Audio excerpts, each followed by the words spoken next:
Estamos celebrando el domingo 32º del tiempo ordinario.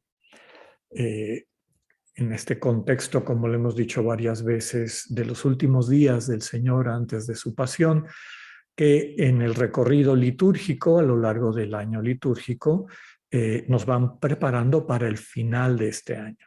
Entonces, vamos escuchando o acercándonos a estas escenas y las enseñanzas que nos traen. La escena del Evangelio de hoy nos presenta esta limosna de la viuda, como se llama la perícopa, la escena bíblica y su enseñanza, o el óbolo de la viuda. Nos quedamos con esta frase que resume el sentido de las lecturas. Ella en su pobreza ha dado todo lo que tenía para vivir. La primera lectura que vamos a escuchar está tomada del primer libro de Reyes, que es un libro histórico, y nos va a presentar una escena de la vida del profeta Elías. Elías, el profeta más querido en Israel, por ser modelo de fidelidad a Dios, incorruptible por el poder y el dinero. No se amedrentaba ante las amenazas de los gobernantes. Por esta fidelidad, Dios no le permite experimentar la muerte. Es llevado en un carro de fuego al cielo. La tradición mesiánica subrayaba que Elías volvería a preparar la llegada del Mesías. Nosotros sabemos esto porque es parte de nuestra propia tradición al reconocer en el Señor Jesús al Mesías y a Juan el Bautista como el Elías que ya ha venido para preparar el camino del Señor. La escena de hoy nos presenta a Elías en el destierro, en Sarepta de Sidón, territorio pagano. Ha ido ahí, enviado por Yahvé, en medio de una sequía y hambruna generalizada que Dios ha mandado por la infidelidad de su pueblo. Una manera de llamarles la atención. En este lugar, en el destierro, se encuentra con una viuda pobre que ya no tiene ni para su propia familia y que no obstante está dispuesta a compartir con el profeta, que es extranjero, no es de su pueblo, está dispuesta a compartir con él lo poco que le queda. El relato presenta la paradoja real de que las personas pobres suelen ser más generosas que las que tienen de sobra, porque la riqueza suele devenir en la esclavitud del apego. Nos quedamos con esta frase que subraya que la generosidad es encontrada con la mayor generosidad de Dios. Ni la tinaja de harina se vació, ni la vasija de aceite se agotó. El salmo que vamos a escuchar, Salmo 145, es un salmo de alabanza y gratitud que reconoce a Dios como el defensor y liberador de quienes sufren opresión e injusticia. Nuestra vida, sanación, liberación vienen de Dios. No tiene caso tener nuestra esperanza puesta en quienes detentan el poder, que como veíamos muchas veces se vuelven esclavos de esa necesidad de ejercer el poder o mantener sus riquezas o su imagen. Dios provee para todas y todos, especialmente para las más pobres, para los más pobres. Y entre estos, las personas más desvalidas, entre las que se encontraban en Israel, las viudas y los huérfanos y huérfanas. El Dios siempre fiel hace justicia al oprimido. La segunda lectura, seguimos recorriendo este texto rico, denso, de la carta a los Hebreos, ya estamos en el capítulo 9. Este fragmento que escucharemos hoy seguirá profundizando su disertación, su explicación de este misterio del sacerdocio de Jesús. Nuevamente lo compara con el sacerdocio del Antiguo Testamento. Ya hemos dicho varias veces, pero no está de más subrayar que el servicio del sacerdote, su ministerio, es ofrecer el sacrificio. Ofrecer el sacrificio quiere decir poner en las manos de Dios lo que queremos que Dios santifique. Sacrificare significa hacer sacro, hacer santo, hacer real, finalmente, que las cosas lleguen a ser la plenitud de lo que pueden ser.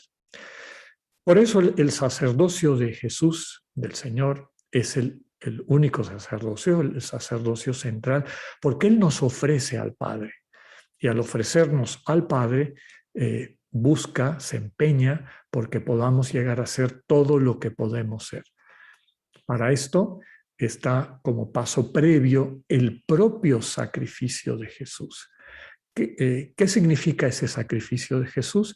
Sacrifica su vida en la cual ha asumido sobre sí, para ser sanado, todo aquello que nos impide alcanzar la plenitud del amor. El texto de hoy nos dice que los antiguos sacerdotes ofrecían una sangre que no era suya. Jesús, en cambio, ofrece su propia sangre, que es símbolo de la vida para los pueblos semitas. Y lo hace en un acto libre de entrega para salvar a sus hermanas y hermanos. También el autor de Hebreos nos dice que el sacrificio de Cristo no necesita repetirse muchas veces. En su ofrecimiento de sí mismo, asumió de una vez para siempre las consecuencias del pecado, el desamor de cada ser humano, y poniendo esto en las manos del Padre, con la gracia del Padre hace nuestras vidas nuevas, las renueva. Su generosidad absoluta destruye el pecado. Recordemos que el pecado es egoísmo. Lo contrario del egoísmo es la generosidad, el deseo de dar, de darse. El sacrificio del Señor es un acto de amor que necesita ser acogido.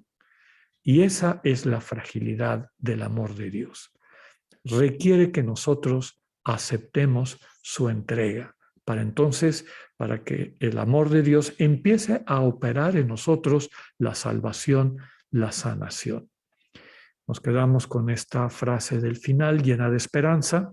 Se manifestará para salvar a quienes lo aguardan y en él tienen puesta su esperanza. Comentábamos que la lectura del Evangelio del día de hoy, de San Marcos, capítulo 12, es la ofrenda de la viuda pobre. En realidad tenemos dos escenas o enseñanzas que, si bien son diferentes, se complementan. La primera nos presenta una escena en la cual el Señor les llama la atención a sus discípulos, subrayando que tengan cuidado de no caer en la trampa de quienes viven esclavizados por sus riquezas, sean materiales, sean de poder, sean de imagen. Quienes están esclavizados por sus riquezas entregan su vida a los caprichos de su ego, ese parásito que nos lleva a desperdiciar los bienes que Dios nos ha dado para amar.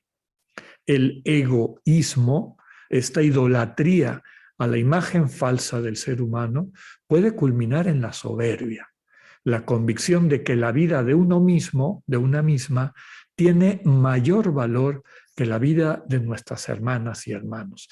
Y esto se traduce prácticamente en la convicción de que nos merecemos privilegios, que los privilegios que nos damos están bien ganados. Privilegio, curiosamente, viene de dos palabras latinas, privus, una sola persona, y lex, legis, ley, ¿no? Derechos para mí, pero no para los demás. Es decir, una ley me la aplico a mí y otra ley se la aplico a los demás. En contraste con la actitud soberbia y egoísta de los escribas, que nos dice Marcos que se echan sobre los bienes de las viudas haciendo ostentación de largos rezos, el Evangelio nos presenta la actitud generosa de la viuda pobre. El Señor estaba sentado frente a las alcancías del templo, mirando cómo la gente echaba sus monedas. Los ricos daban en abundancia. Llega entonces una viuda necesitada que deposita solo 2 moneditas de muy poco valor. La imaginería propia de la ideología religiosa de la época destacaba la magnificencia de los ricos. Pasaba totalmente desapercibida la acción de la viuda pobre. El Señor enseña que según los criterios del reino, del sentir de Dios, el donativo de la viuda es más valioso que todos los demás. Es la diferencia entre el derroche ostentoso y la generosidad amorosa. El primero puede matar, la segunda da vida. Nos quedamos con la frase del Señor: yo les aseguro que esa pobre viuda ha dado más que todos. Las lecturas del día de hoy nos sugieren que en nuestras acciones, en nuestra manera de ver el mundo y ubicarnos en el mundo, hay como distintos niveles, podríamos llamar distintas capas, ¿no? A veces lo que observamos de una forma más superficial y a veces terminamos haciendo juicios por lo que vemos de esa forma superficial, y ahí va en la línea de lo que les comentaba al presentar las lecturas del día de hoy, que en la visión mundana, en los términos del Evangelio, ¿no?, el mundo y los valores del mundo, que son la riqueza, el poder y la fama, la honra, desde esa perspectiva, pues podemos imaginarnos que cuando llegaban estas personas ricas, a lo mejor hasta con sirvientes, con un montón de costales de dinero y los echaban en la alcancía, es interesante saber que esas alcancías bajaban. Estaban arriba, eran unas alcancías de bronce, eran una especie como de embudos donde se echaban las monedas y sonaban, ¿no?, para que vieran que esa persona había dado. Entonces llegaban estas personas, imagínense, costales de monedas, ¿no?, el sonido, y la gente fascinada viendo, mira qué generoso, cuánta plata ha dejado ahí. Y en medio de esto vemos a esta mujer pobre, que se subraya que era una viuda necesitada, y echa 2 moneditas. Desde la perspectiva del mundo, desde esta visión superficial, pues habrá pasado desapercibida, todos esperando ver, a lo mejor ya venía por allá otro rico con otros costales o cosas de dinero para regalar. Y el Señor llama la atención a sus discípulos para que vayan a un nivel más profundo. Dios no se fija en estas superficialidades, se fija y se fija no porque vaya a juzgar para poner premios o castigos, sino que nos invita a fijarnos en lo verdaderamente importante, en lo que transforma finalmente nuestras vidas. Y en este caso, desde luego, hace referencia a la intención. ¿Qué es lo que mueve a esa persona a llevar costales de plata? ¿Qué es lo que lleva a esa viuda necesitada a poner 2 moneditas? De entrada, lo importante no es si le sobra o le falta. Desde luego que eso también tiene algo de sentido. Es claro que los que dieron de más, pues es porque les sobra. Como les decía en la explicación de las Escrituras, es un derroche ostentoso. Ostentoso para que me vean, para que se den cuenta, para que me alaben, para que yo quede con mi ego satisfecho. Y en el caso de la mujer, da de lo que le falta, de lo poquito que tiene. Pero lo que le mueve es este deseo de amar, en este caso, el amor a Dios. Recordemos que para el pueblo judío el templo era el lugar de la Shekinah, de la presencia, del encuentro con Dios. Un dato curioso, en un texto judío del siglo I, después de la caída de Jerusalén, ya se le llamaba a lo que ahora conocemos como el Muro de las Lamentaciones, con ese nombre, del Muro de las Lamentaciones. Y este texto subraya que fue lo único que no fue destruido, y subraya el autor, y no fue destruido porque eso se construyó con el dinero de los pobres, de las pobres. Todo lo demás, lo de la ostentación, porque además seguramente que como también a veces nosotros queremos, estaban los nombres de todos los que habían dado en esa parte elegante de arriba, fue arrasada. ¿Qué fue lo que quedó? Lo que se construyó con la oblación de los pobres. Les comentaba aquí lo importante no es lo superficial, lo que llama la atención, ni siquiera el segundo momento, que ya tiene un poquito más de importancia. De dónde sale y cómo sale, quien da de lo que le sobra y quien da de lo poco que tiene, sino lo que está en el fondo, la intención. Como les decía, la intención de la viuda es compartir de lo que tiene para entregárselo al Dios que ama. El rico ostentoso lo que quiere es que los que están alrededor le alaben y piensa que también Dios estará aplaudiéndole como el resto de las personas que tienen esa visión, como decía, superficial. El camino cristiano nos invita a ir a lo más profundo de nuestras acciones, es decir, nuestras intenciones. Recordemos el capítulo 13 de la primera carta del apóstol San Pablo a los Corintios, el famoso himno a la caridad, ¿no? El amor es comprensivo, el amor es servicial, el amor no siente envidia, el amor no busca el mal, etc. Pero antes de llegar ahí, el apóstol habla de una serie de acciones admirables. Conocer la lengua de los ángeles, conocer todas las lenguas del mundo, la sabiduría, la ciencia del mundo, tener fe para mover montañas, don de profecía, entregar la vida por Cristo, dejarse quemar por Cristo, entregar todos los bienes por los pobres, por los más necesitados. Pero Pablo en cada una de estas acciones subraya diciendo, si no tengo amor, de nada me sirve. Otra vez la invitación, vamos entrando a algo más profundo. ¿Qué es lo que te mueve? Aquí la invitación del Señor es a no caer en la trampa, nos dice el propio Evangelio, de la visión propia de los, en este caso, los escribas, que dice, los describe muy bien, les gusta darse los primeros lugares, llevar ropajes que llaman la atención para que todo el mundo los vea y les aplauda y los tome muy en cuenta. Aquí la invitación es a que podamos entrar en nosotros mismos y preguntarnos finalmente qué es lo que nos mueve. El discernimiento ignaciano nos invita a entrar día con día con esa pregunta que hemos comentado muchas veces. Señor, ¿cómo quieres que ame yo o que amemos juntos el día de hoy? Está la invitación a que lo que nos mueva, lo que nos mueve sea este amor, este deseo de poder ser bendición para la gente con la que interactuamos, las personas que nos encontramos.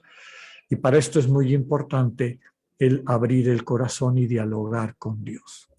¿Por qué hacemos lo que hacemos? ¿Qué es lo que te mueve en tu trabajo? ¿Qué es lo que te mueve en tu familia? ¿Qué es lo que te mueve en tu interacción política, social, económica? En el fondo de tus pensamientos, palabras y acciones, ¿está este amor o hay otras cosas? ¿O está este deseo o necesidad de servir al ego, de que te tomen en cuenta, que te reconozcan, que te alaben, etcétera? Ánimo.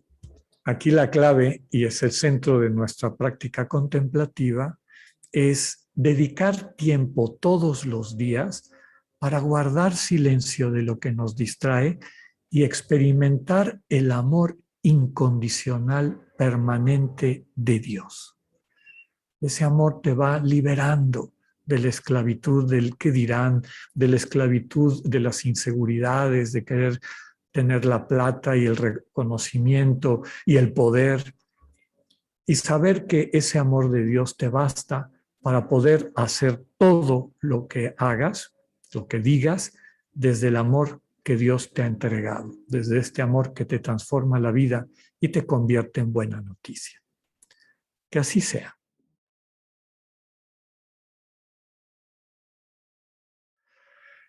Quedémonos con esta invitación a no vivir nuestra vida de manera superficial.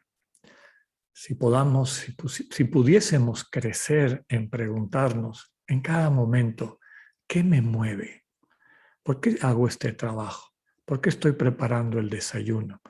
¿Por qué voy a escribir esta carta?